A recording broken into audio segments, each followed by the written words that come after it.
안녕하세요. 지금 이 시간에는 이민년 옹기 3편 목과 잇목에 대하여 학습해 보기로 하겠습니다. 우선 나무 목자를 파자해 보면 목이라는 것은 오행 중에 생명을 가진 생물로 오직 목뿐이라고 하였는데요. 오행 중에 화, 토, 금수는 물질적인 형상과 에너지는 가지고 있지만 오장육부로서 오행을 모두 갖추고 있지는 못한 것이죠.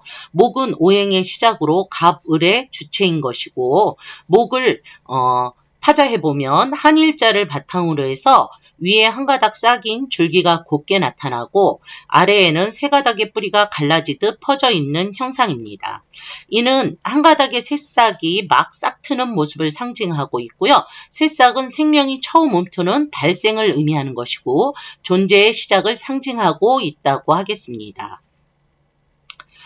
그래서 목은 단순한 나무가 아니라 발생, 시작, 또 입춘이 이제 새해의 시작을 얘기하죠. 입춘, 새해의 시작, 봄, 동방, 동양, 유년기 등을 상징하는 대명사인 것이지요. 그래서 목은 따스하고 부드러운 것으로 채를 삼고 굽고 곧은 것으로 성을 삼는다고 하였습니다. 즉 목은 따스하고 부드러운 형질로 되어 있고 굽어지기도 하고 곱게 나가기도 하는 성품인 것입니다. 다음은 목에 대한 문헌적 고찰에 대하여 알아보도록 하겠습니다. 우선 서경 홍범의 말하기를 곡직으로 목은 굽고 곧다는 것은 동쪽이라는 뜻이고 그 다음에 춘추 원명포에 나무는 부딪혀 나가는 것이니 땅을 뚫고 나온다 라는 기록이 있고요. 또한 주역에 말하기를 땅 위에 나무가 있는 것이 풍지관괴가 된다고 했으니 봄에 땅에서 나온 나무가 굽기도 하고 곧기도 해서 꽃과 잎새를 관람할 수 있는 것이 마치 사람의 위험스러운 거동과 용모와 같다는 것이다 라고 되어 있습니다. 그리고 설문해자의 말하기를 땅 위에 관람할 수 있는 것이 나무목만한 것이 없다. 그러므로 구경한다는 것. 서로 상자가 나무 목변에 눈목을 한 것이다 라고 했습니다. 그래서 목에 대한 그 부분이 오행으로 부족하거나 너무 많거나 할 경우에는 눈 질환과 안과 질환과 관련 있는 질병에 노출되기가 쉽다고 볼 수 있죠. 또한 설문해자의 기록에 의하면 나무는 덮어 씌워진 것이니 무릅쓸 모예요. 덮을 모. 덮어진 것이니 땅의 덮개를 뚫고 나오는 것이다.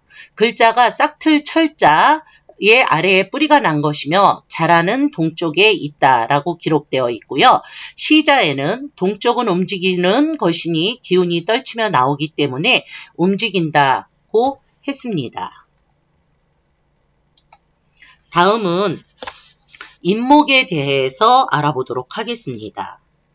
잇목은 양목이고 범의 형상, 범띠를 의미하죠. 그래서 공포 분위기, 위험, 권위 등을 상징합니다. 동력 동자를 쓰고요. 또는 멀리 흐를 연자에서 취한 것으로 동북 간방에 거하고 사상은 완성이고 뛰어오르는 형상을 이야기하는 것입니다.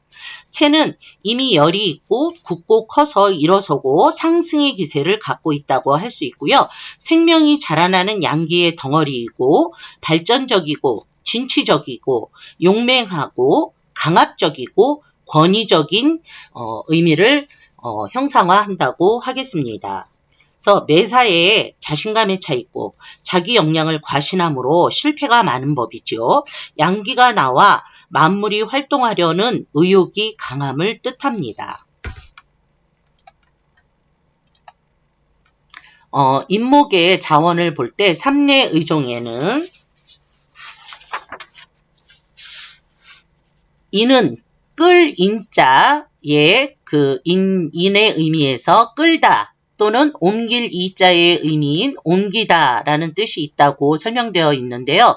이는 옮기는 것이며 또한 이끄는 것이다 라고 되어 있고요. 물건의 싹이 점차 밖으로 토해져서 이끌리고 퍼져 땅으로 옮겨 나오는 것이다 라고 기록되어 있습니다. 그리고 회남자에서는 인자가 그 지렁이인인데요. 지렁이가 살아나서 움직이는 것이다 라고 표현되어 있고요. 이하에는 세차의 말하기를 태세가 인에 있는 것은 섭제격이라 한다고 했습니다. 또 회남자는 이것의 주석으로 격은 일으키는 것이니 만물이 양을 받들어 일어나는 것이다 라고 기록하고 있습니다. 화는 인에서 생하고 오에서 왕하고 술에서 묘가 돼요. 그러므로 인호술을 합하여 화국이라고 하는 것이죠. 그래서 인은 본시 목에 속하는데 수로 생하므로 수를 대신 타고 앉아야 자립할 수 있습니다. 인이 수로 변한 것을 이야기하는데요. 인은 옮기는 것이고 이끄는 것이고 물건의 싹이 점차 몸 밖으로 토해져서 이끌리고 퍼져 땅으로 옮겨 나오는 것이라고 되어 있으니 인에서 먼동이 트고 해가 뜨고 봄이 시작되어 인에서 만물은 생기가 넘치는 것입니다.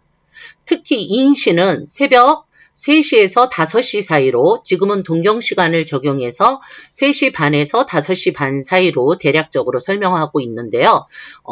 그 시기에는 도매시장이 가장 활발하게 움직이는 시간이기도 하죠. 또한 이제 종교가 있으신 분들은 새벽 기도할 시간인 거고요. 그래서 종교적인 일과 관련이 있고, 그 다음에 소원하는 일이 발생하는 시기이기도 합니다. 그래서 새벽부터 출근하는 것은 세상살이에 대한 항거하려는 마음을 가지고 살아가는 시기이고, 새벽에 다니다가는 본의 아니게 오해를 받을 수도 있어서 관액을 자초하게 되기도 합니다. 인의 성정은 싹이나 태아가 막 출생하려고 하거나 태양이 수평선에서 떠오르려는 형상을 이야기합니다. 그래서 인체 배속기관으로는 머리, 눈, 간, 담 등을 인체에 그 영향을 준다. 목의 기호는 그렇게 설명드릴 수 있겠습니다. 그래서 인옷을 화국이 됐을 때 발생할 수 있는 일들은 화재, 또 폭발, 가뭄 또는 혈액질환, 피와 관련된 일, 그 다음에 열기 등을 들 수가 있는데요. 그래서 화기가 많은 분들은 올해 꼭 불조심하셔야 된다고 볼 수 있겠죠. 그리고 인년에는 삼살방이 해자축 북방으로 보는데요. 그래서 지금 국제 분쟁이 벌어지고 있는 것도 북방에서 이뤄지고 있죠. 그리고 올해 인묘진년에 삼재가 들어오는데, 인년에는 이제 신자진년생이 삼재에 들어간다고 볼 수가 있습니다. 그래서 원숭이띠, 쥐띠, 용띠 등은 올해 입삼재, 삼재가 들어오는 해이다. 그러니 삼재라는 것은 물, 불, 바람에 대한 재앙을 이야기하는데요. 어쨌거나 삼재 때에는 어떠한 변화 변동은 안 하시는 게 좋을 것으로 생각됩니다. 오늘도 긴 시간 수업 들어주셔서 감사합니다. 유익한 정보가 되셨다면 구독과 좋아요 부탁드리겠습니다. 감사합니다.